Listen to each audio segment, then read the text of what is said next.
Hey everybody, thank you so much for clicking on this video. Today we are going to talk about women's fitness specialists, specifically men who are women's fitness specialists. So I recently got into a bit of a discussion in this video right up here, in which I briefly stated that I think it's a red flag if a man is a women's fitness specialist. Personally, I just think it's a power move that a lot of men pull. Because just think about the opposite. What if I said that I was a men's fitness specialist? Fucking weird, right? Regardless, this person and I were going back and forth, and they actually brought up a few common points that I see defending men who do this. So I figured today we would all just kind of sit down and chat about it. I want to make it really clear before we jump into the bulk of this video, I am not shaming this person at all. I think it's actually a little bit more nuanced of a discussion than I even initially realized. So today we're just going to kind of like talk it out, flush it out, and if you have opinions along the way, I would love to hear them down below. So in this person's initial comment, they made the comparison of men who are women's fitness specialists to men who are OBGYNs. And this is the main argument or the main point I see brought up a lot. And to be clear right off the bat, I don't think that there's anything wrong or weird about a man being an OBGYN. Personally, I would never go to one because that would make me uncomfortable. But again, I don't think that is a red flag. I don't think that is weird. Because here's the difference. There are real differences in treating women's reproductive organs and men's reproductive organs because they're two different sets of organs. And you need special training to treat each of those special set of organs. Basically, there's just a huge difference when it comes to your education, treating different sets of reproductive organs. So then when it comes to training men versus women, there's not really a different way to train them. Obviously, there is an exception when we're talking about pregnancy, but we're going to touch on that later, so just like hang tight. So I actually think I responded to this pretty well in my comment to this, so let's just read that. To play devil's advocate, how are men and women supposed to train differently? Physiologically, what's the difference? People have different goals, but they can span across genders. Muscles aren't different between men and women. Male OBGYNs are trained in something specific to women because men have different reproductive organs. I also want to pause really quickly. I know a lot of you hate when I do this, but I keep using men and women even though I know that not all men and women have the same reproductive organs, and I'm kind of crossing like sex and gender a lot here. I'm just doing that for the sake of ease with this video. If you hate that I'm making that distinction right now, you can either keep it to yourself or you can leave the video and unsubscribe. I really don't care. So basically, to sum this up, all I'm saying is that how you train someone doesn't really have anything to do with their gender. It has to do with what their goals are. If a man and a woman have the goal of being able to do a pull-up, I'm not going to program that any differently. I'm going to program it specifically to that person's baseline strength. So I posted that, and then we got a follow-up that I hear a lot of the time as well. Maybe someone just likes working with women better. Specifically, they said, I agree that people have different goals spanning all genders. I wouldn't say they can't train all genders, but who's to say they need to train all genders? Obviously, barring any discriminatory practices, because that's absolutely not okay. But if someone decides that in general that they only want to train women based off of their experiences, they feel that their training style, practices, demeanor, etc. meshes better with lady clients, it shouldn't always be looked at as gross and predatory. I 100% agree. I think it's not only perfectly fine to have an ideal client, I think it's actually really, really smart as a coach. Something that you should always do, no matter what your business is, you should make a client avatar. Basically, you do a lot of deep digging to figure out like your ideal client, and you create this avatar of like your perfect client. Mine's name is Allison. But essentially, you're trying to do a lot of back-end work to help you figure out who you're trying to reach. And for me specifically, I do primarily work with women between the ages of 25 and 45. I do also work with men. I just think that, you know, for whatever reason, men don't typically gravitate toward me. I'm fine with that. I'm not offended. I also think that a lot of people look for in a coach or a trainer or a mentor or whatever, they look for something that they see in themselves. So obviously I fall into that age group of a woman between 25 and 45. And that's also just probably why I attract a lot of people in that age group. But all that to say, I would never classify myself as like an expert in training women. I would never classify myself as a women's fitness specialist. And this person did come back and say, I would actually argue that you are. If that's your ideal client, if that's mostly who you've worked with, I think you're an expert in that. They said, as for why it seems more common for men to specialize in women's fitness, it could be due to a variety of reasons, including market demand and personal interest. However, there are also women who specialize in men's fitness, even if it's less talked about. This is true especially in professional sports. sports. So my point here is that a woman working with men in a sport isn't a men's training specialist. She's a sport-specific specialist in a sport that happens to be occupied by men. She is right. I know plenty of athletic trainers and registered dietitians who work with men specifically because they work with football players, because they work with basketball players, because they work with soccer players. But if women played those sports professionally, which in some of those they do, but the point is these people aren't men's fitness specialists. They just happen to be working with men because most of the time on the professional level, men are playing those sports. Now, this is when I made my next point, which after a quick Google search while researching and scripting this video, I actually realized I was wrong. Justina made a boo-boo. In regards to hormonal health, that's actually outside the scope of a trainer. You can have an understanding of it, but you cannot prescribe anything based on hormones. If you do have those qualifications, you're probably an endocrinologist or maybe a registered dietitian, not a women's fitness specialist, which is a made-up term. So that last statement is where I fucked up, because it turns out there is actually a cert that you can get that would call you a women's fitness specialist. There's actually a lot of them. Whoops.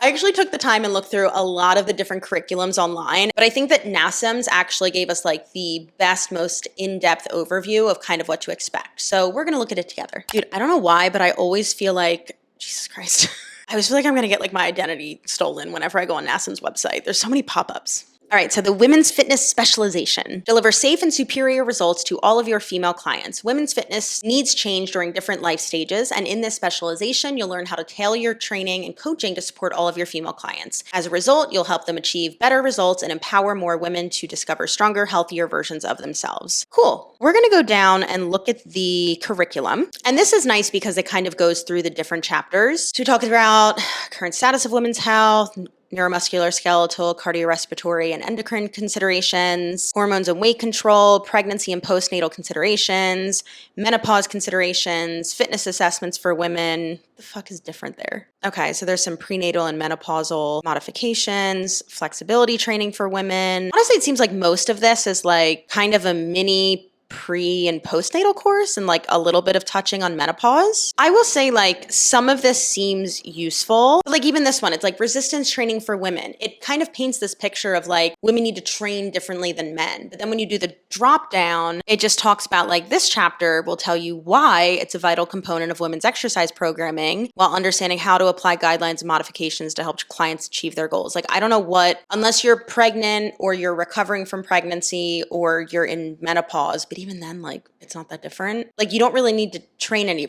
differently. So it seems like overall, this is like an introductory understanding of like how to train a client when they're pregnant, how to train a client post-pregnancy, and how to train a client in menopause. Everything else isn't really different. If you've taken this specialization or one of like these women's fitness specializations from another company, please let me know like what's covered. Please, I'm curious, and I refuse to pay like $600 for this or whatever it is. So like I said, in those specific situations, yeah, you should be training differently. But otherwise, it really does just come down to your personal goals. It has little to nothing to do with your gender. Now, sure, there's common stereotypes in training when it comes to gender. You know, a lot of times men want to train upper body. They want like a big buff chest. And then right now, a lot of times women want bigger glutes. But I personally don't think that you should be making assumptions like that and then building an empire off of it. Personally, I try to encourage all of my clients to be setting goals based off of their own enjoyment, based off of performance goals, and then also we can sprinkle in some aesthetics there too. Taking myself, for example, right now, 3 of my big goals are improving my kettlebell skills, preserving my current muscle mass, and looking good in my clothes. And those are 3 great goals, but they're not really that specific. They might sound really specific, but I think that we can even dig a little bit deeper. So improving my kettlebell skills, how do I go about that? I've actually been doing programming from another coach who specializes in kettlebells. So I've been working on that the entire summer. I've also been trying to take 1 extra class a month with another coach who again specializes in kettlebells just to continue to grow my knowledge base. To preserve my current muscle mass, I've just been making sure I hit the gym 2 to 3 times a week, picking up things that are moderate to heavy and staying really consistent with that. And then to look good in my clothes, Those first two things definitely support that goal, but also making sure that my nutrition's on point. And to dig that apart even more, like what does looking good in my clothes mean to me or feel like to me? I want my arms to have some nice definition. I want to make sure that my midsection feels really comfortable. What does comfortable mean to me? So you can see, you want to pick and pick and pick and pick and pick apart until you have all of these specifics, because then you or your coach can get more specific in terms of programming. And you can see with all of those goals, even though I am a woman, if a man had the same goals as me, I would approach it literally the exact same way. So anyway, let's get back to this specialization or certification really quickly before we dive a little deeper. If you have this cert, this tells me that you have a basic understanding of training women during pregnancy, post-pregnancy, and during menopause. So then if you are someone who brands yourself as a women's fitness specialist or only works with women, I'm going to expect you to be talking about those things. So let's look at one of the biggest names out there who, to my knowledge, only works with women, Brett Contreras. Just as a heads up, we will be touching on SA. So if you are not in a place to handle that, goodbye, I will see you in the next one. Just so everybody knows, Brett does have multiple SA allegations brought up against him, which I do think is important and relevant to bring up when we're talking about the power dynamic between a man and a woman. Now, looking at his page, I will be fair and say that he does not say anywhere that he is a women's fitness specialist. But as you scroll through and you look at his videos, at his content on Instagram, on YouTube, where are the men? It's all women, and he brands himself as the glute guy. So you are a man who trains women's butts. Solely that. And you know, people make the argument that, well, women want to train their glutes, and he has a PhD and he invented the hip thrust and he knows so much more than other people. So like, okay, if we want to stick to that stereotype that only women want to train their glutes, okay, but just imagine dedicating your entire career to one muscle and then only training a certain demographic of people because an industry dominated by men tell us that that's the muscle group that we need to train and get bigger to be beautiful. And then you just salt bay on those SA claims too. I don't know. I don't really understand how people defend this. Moving into another big one is Mr. London. I've touched on him in some of my TikTok roundup videos, but he is someone else who I'm honestly not sure if he only works with women, but the only content I've ever seen of him post is targeting women. And his whole approach is picking out something that women are typically very insecure about and giving us the miracle cure. The fupa, the jiggly arms, the turkey neck. He has a program for all of these things, ladies. But with all of this talk of helping women, there is nothing in his posts about training for pregnancy, recovery postnatal, or training during menopause. I mean, there's certainly lots of posts about getting rid of your mommy pooch, which I guess is targeting postnatal women, but I just think it's predatory. So once again, it's another man targeting women, but isn't putting out anything that is specifically helpful for specifically women's issues. Oh, and then finally, we have this piece of trash, Ryan Reed, who is another one with the most wild SA claims made about him. And to my knowledge, Ryan only works with women as well. And once again, none of his content is specific to women except for yelling at us and making us feel bad about the way that we look. Yay! All right, so let's wrap this whole thing up. If you're a man and you primarily work with women, I don't necessarily think that that is a bad thing. I think it's how you go about it that determines if it's a red or a green flag. If you're a man and you're fascinated by pregnancy and you want to learn all about training women during pregnancy and prepping them for probably the hardest things they're ever going to put their body through, awesome.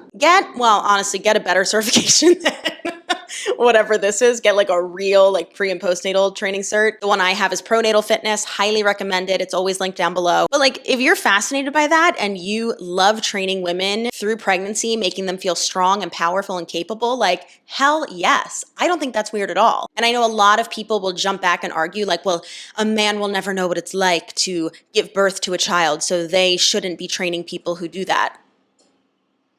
I haven't pushed a kid out of me, and I still train people who do. I think it's perfectly fine and valid if you want to train with someone who has actually already given birth and gone through that whole process. I don't blame you for that at all. That's a personal preference of yours. To be honest, if I was pregnant, I would probably want that too. The reason I have that training specialization is because if we go back to my ideal client, women between 25 to 45, that is childbearing age right there, my friends. So I simply want to make sure that I can support my ideal client through all phases of life, right? But I'm never really going to tell someone, like, if you don't know me and you've never trained with me, like, come to me because I am the expert on training in pregnancy. Like, no, I'm really good at it and I've helped a lot of people, but most of those people, let's be real, were already training with me. So anyway, that's a tangent. I would say I'm in the same boat there as a man who has the same specialization or the same training as me around pre and postnatal clients. But if you are going to make your whole identity about training women and you are not trained in those things or you never touch in those things, I think it's a red flag. I think you're on a power trip. I think you want to be in control of people who are stereotypically weaker or smaller than you. And I guess that's it.